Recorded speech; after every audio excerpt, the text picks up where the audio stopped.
Guys, my name is Brianna Herbalario. I'm a Cal State Long Beach student studying health sciences as my major, and my minor is in journalism. So I'm really interested in photography, and it's one of my biggest hobbies up to date.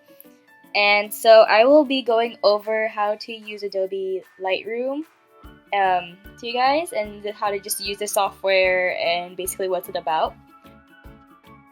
So Adobe Lightroom is basically, I think, it's a beginner's guide to those who want to know how to edit photos.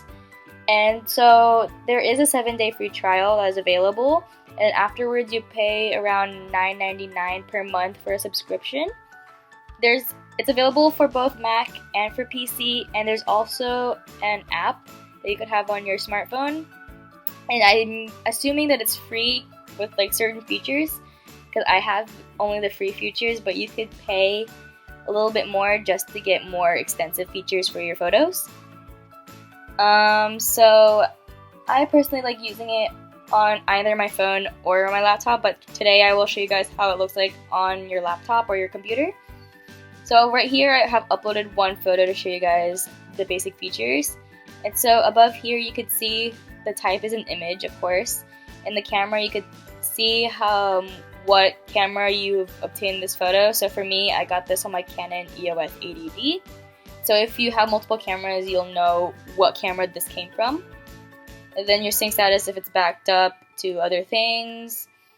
Over here is the sharing tool. So basically if you want to save it to your computer or if you want to share it to other people. And then basically this is your cloud storage, which is really useful if you want to upload your photos to any other Lightrooms, Lightroom iOS or the web. And also you can just sync your photo, so in case you want to go back to it at a different time. On your left right here, this is just to add more photos into this gallery. Over here, it just shows you different folders, so you could arrange photos by date or by certain people. And also you could also have more folders in case you want to add it by certain categories, such as there's a wedding over here, there's a birthday party over here. So it's a really good organizational tool. And over here it's another sharing widget that basically just shows you how to share your photos. So onto the right hand screen over here, there's just several tools you could use for Photoshop for Lightroom. So basically over here, it's just the editing tool, and it's your basic editing tool, such as like adjusting your lights, your colors, the effects, the details, and etc. So there is always an option to use the curve tool, as you can see here. And curves are a little complicated for beginners, so I would suggest just using the sliding tools if you are really new to photography. But basically the curve tools adjust your reds, your greens, your blues, and any other feature it has. So right now it has tones. So as you can see here, the shadows are on this lower quadrant, darks are right here, and lights and highlights are up here. So you just adjust it to fit however you like on this photo. And then basically it goes for any other of the same. I guess for color, they have a color mixer. So you can mix colors instead if you just don't want a harsh blue or a harsh yellow for your temperature. And so temperature, if you don't know, is basically your cools and your warm colors on how cool or warm toned you like your photograph. Lights are basically self-explanatory. Your exposure makes it more or less exposed. Highlights, like increase or decrease your highlights and whatnot. Colors are basically just balances out your colors.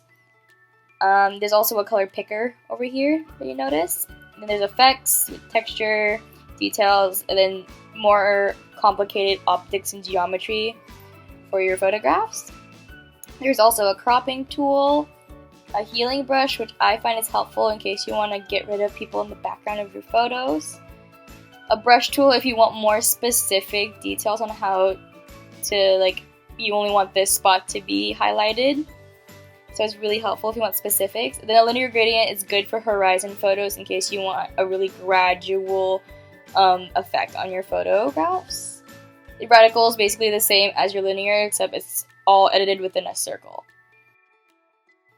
So basically I just went over how to use Adobe Lightroom with you guys, and I just showed you the basic features of it and where you could purchase it.